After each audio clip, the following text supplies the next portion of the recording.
think about back in the caveman days.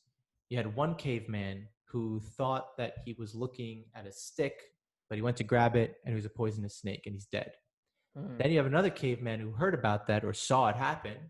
And now he walks around super worried that every stick is a snake. He ends up not dying. He ends up like populating the planet. And now you have humans with brains that are creating problems even when there aren't there. So my question, and again, like this might be a heady one, is like, why do you think evolution did that to us? You know, if the next person didn't think that it didn't have a paranoia around that stick being a snake, then we wouldn't all be here. So Right. But I'm saying it's like that means that, yeah, your brain is going to come up with thoughts and some of them are going to be negative, but that doesn't mean that you have to be controlled by it. Like totally. you get to decide. So like the problem is that when fusion occurs, like you start to think that your thoughts are real. And so you start to take your brain like way too seriously. And so even if that's a negative thought, like you take it so seriously that you start to hurt your self-worth. So Mm-hmm. like that's what I'm saying. It's like, yeah, it was great to have that kind of awareness of like, oh, I should be careful that every stick could be a snake. But that doesn't mean like your brain is going to produce some positive thoughts and some negative thoughts, right? It's just Totally. are you fused with it, or are you able to defuse and take a step back? I would think for the most part over the course of my life, I've probably produced more negative thoughts than I have positive thoughts.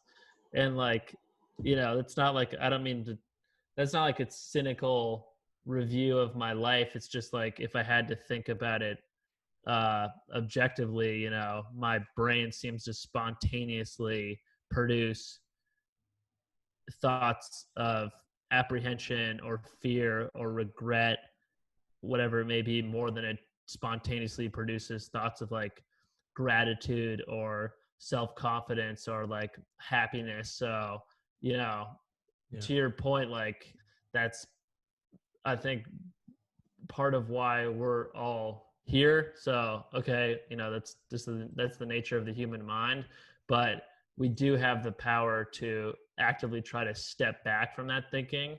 And I don't think you'll ever shut out the negative thoughts entirely, but you know, I think mindfulness is a powerful way of at least putting some distance between yourself and those negative thoughts that spontaneously arise. Well, let's make it tangible. I mean, so how many times do you check, your phone or your watch for how many steps you've taken throughout the day? So like it's such negative thinking. So every time you look at your, like, I don't know, your step count, whatever, like try to match your positive thinking with the number of steps that you're seeing. Like see where you are in the day. Let's say you're at 5,000 steps. As you said, like most people have negative self-talk. So your negative self-talk is outweighing your positive self-talk at the time you looked at that number of steps. The goal is to try to match the number of positive thoughts with the number of steps you've taken that day. Oh, I get what you're saying. Yeah. Yeah, dude, that's really interesting. Uh, dude, I know, you know, like I bet one day they will have a Fitbit for the brain that is actually like monitoring how many negative thoughts you've had, how many positive thoughts you have. And it's like if it's 10 p.m. and people are getting ready to go to bed, they're like, I haven't hit 10,000 positive thoughts yet. Like I gotta get back on track there. I could totally see that happening. But yeah, Imagine if you had like, I'm sorry, just one thing. Like yeah. imagine if you had like an earpiece and the technology was so dope that it was like telling you like you're being pushed around by your thoughts right now.